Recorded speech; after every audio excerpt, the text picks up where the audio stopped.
Localize me.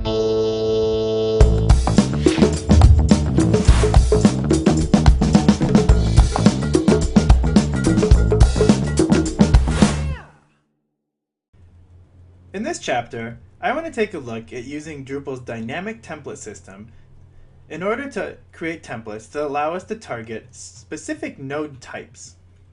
If you remember early on in the presentation, we talked about dynamic templates a little bit. What this is going to do is allow us to have two different node template files, one that's used for article nodes and one that's used for our basic page nodes, so that we can have different HTML output depending on the node type. I'm going to switch over to Drupal's documentation for a second and just take a look at this. This handy page tells us a lot of information about these template suggestions and all of the available ones inside of Drupal 7. We've seen that there's a number of different template files in Drupal. Right now, we're going to talk about the node template file, but we've also already talked about the page template file.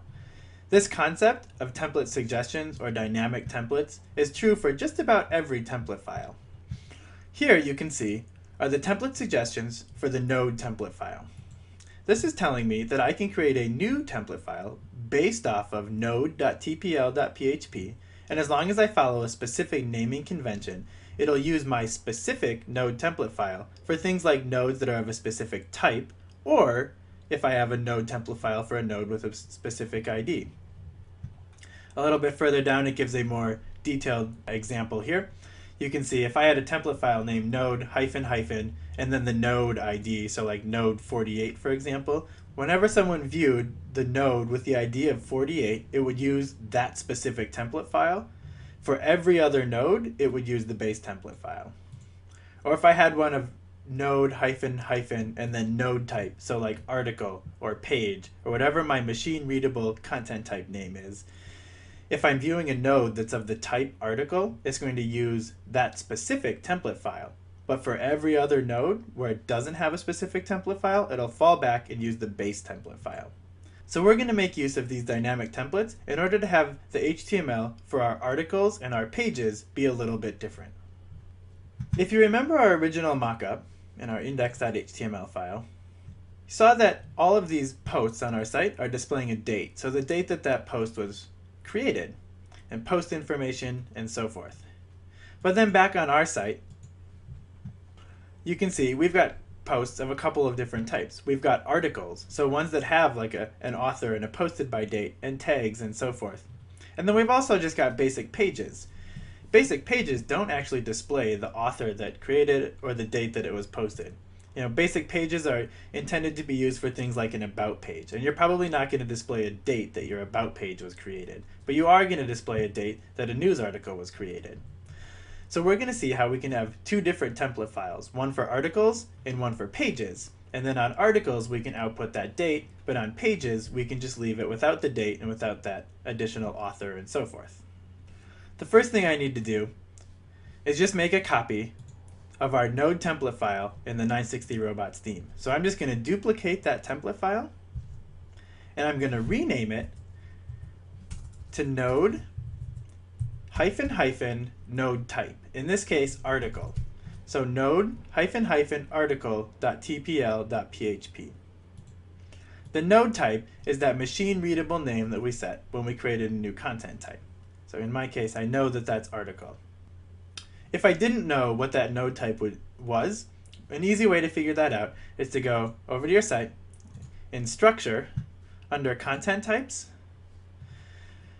Here where it says the machine name, in this case article, or machine name page, that's that content type, or the type that I need to use in my template file naming convention. So that's how I knew to name it node hyphen hyphen article.tpl.php. In order to prove that this works, I'm going to make some changes to our article template file. And at the top, I'm just going to print out in bold tags, this is an article. I'll save it, go back to my site. I need to clear the cache so that it finds my new template file. So I can do that by going to Performance, Clear All Caches, close that. And then now back on my home page, you can see for all of our article nodes, it's printing out this is an article at the very top, but for all of our page nodes, it's not printing that out. So that's proving to me that I'm using two different template files now. Articles are using the node -- article template file, and basic pages are just using the standard node template file. Back in my node article template file, I'll remove that line. And what we really wanted to do was display that date information. I'm going to go ahead and add that down here in my template file. The first thing I need to do is figure out, where do I get that date information from? Remember, I can look at the documentation for this template file up at the top.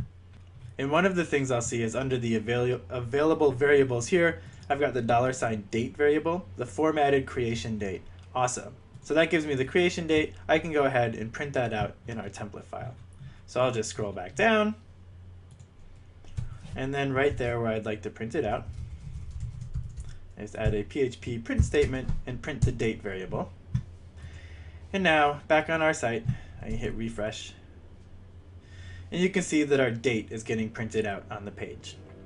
It doesn't quite look like we have it in our mockup. In the mockup, we have it displayed as a nice little sort of calendar icon over on the side. And if you look at the documentation for that date variable, we noted that it said preprocessed functions can format it by calling format date, etc., etc. One of the things that we'll talk about later on in the series is how to use preprocessed functions in order to reformat this date and get it to look how it does in our mockups. For now, though, the important takeaway is that we can have this separate article template file so that we can have the date printed out on article nodes, but not printed out on page nodes. Flip back over to the site real quick, and you can see if I go and view an article node like number 48 here, it's got the date up at the top. That's great. If I go and view a page node like our About Us page, it's not printing that date out up at the top. So I know that it's using my two different template files. This concept of dynamic template files or template suggestions is something that's really powerful about Drupal's theming system. If we go back and take a look at the documentation again, we noted before that this worked for all of the node template files, but it's important to note that most of the template files in Drupal also have this concept of template suggestions. Things like the region template file. You can say, use a different template file for a specific region, or the page template file. You can use a specific page template file depending on whether or not you're on the front page. Another thing to note is that the order that these template files get used in. In this example here, where we're seeing the possible names that we could use for a node template file, we see the node ID, node with the type, and then just the base node template file. This shows me that it's going to look for this most specific version first. If it doesn't find that version, it's going to look for a slightly more generic, but still specific, in that this could be an article node or a very specific node type. If that exists, it'll use that. If it fails to find a very specific or the slightly more generic version, it'll always fall back on the default base template. This is true of any of these template suggestions. It's a system of overrides in which it looks for the most specific and continues to go down and look for more and more generic versions until it'll finally fall back on just using the base template file.